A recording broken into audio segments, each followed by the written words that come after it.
Mga kapuso, kung kayo po ay mamimili na ng inyong mga panghanda para sa medianoche, siguraduhin nyo pong kikilatisin ninyo ng mabuti ang bibilhin ninyong karne. Sa Pasay City, mahigit 300 kilong processed meat products ang nakumpiska dahil hindi lisensyado ng National Meat Inspection Service ang tindahan na nagbebenta ng mga ito.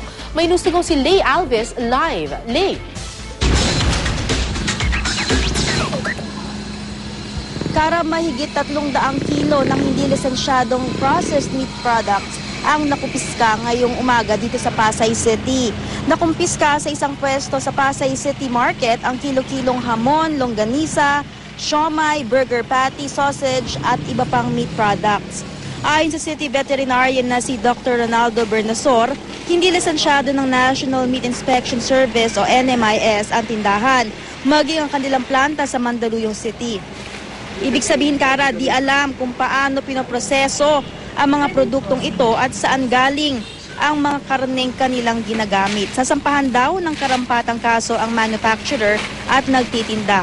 Sa tingin daw ng Pasay City Veterinary Office ay di naman daw botya ang mga karneng ito, kaya para mapakinabangan pa, idodonate daw nila ang mga ito sa DSWD at dito sa Pasay City General Hospital. Malamang marami silang yung requirements na hindi na meet. So, ibig sabihin, pag walang tao, hindi alam kung ano yung mga pinaprocess nila. Malamang kung saan nanggaling yung mga meat products nila. So, naturally, pag lumagpas sa lugar nila, pumasok ng area ng Pasay, tulad dito sa amin, ay huli namin.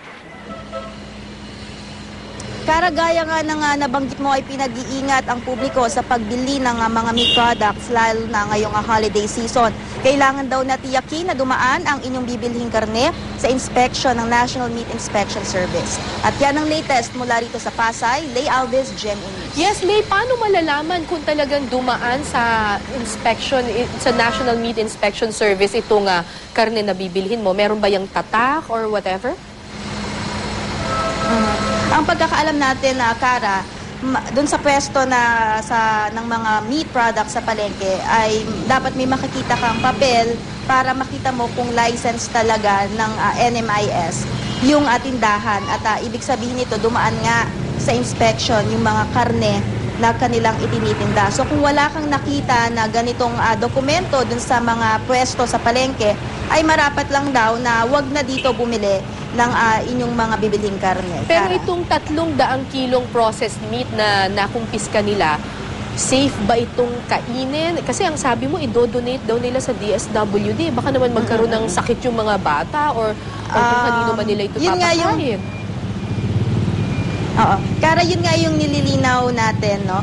Medyo nagtataka din ako kanina dun sa ating nakausap kanina na yung City Veterinarian ng Pasay City. Paulit-ulit natin na tinanong sa kanya, gaya nga po ng sinabi niya kanina, hindi nga alam kung paano pre-process tong mga pagkain na ito at kung saan galing yung mga karne, bakit idodonate pa. Sabi naman niya ay mukha naman daw safe for consumption.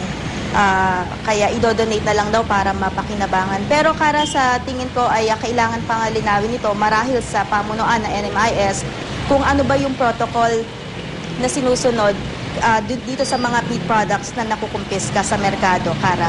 Maraming salamat, Lay Alves.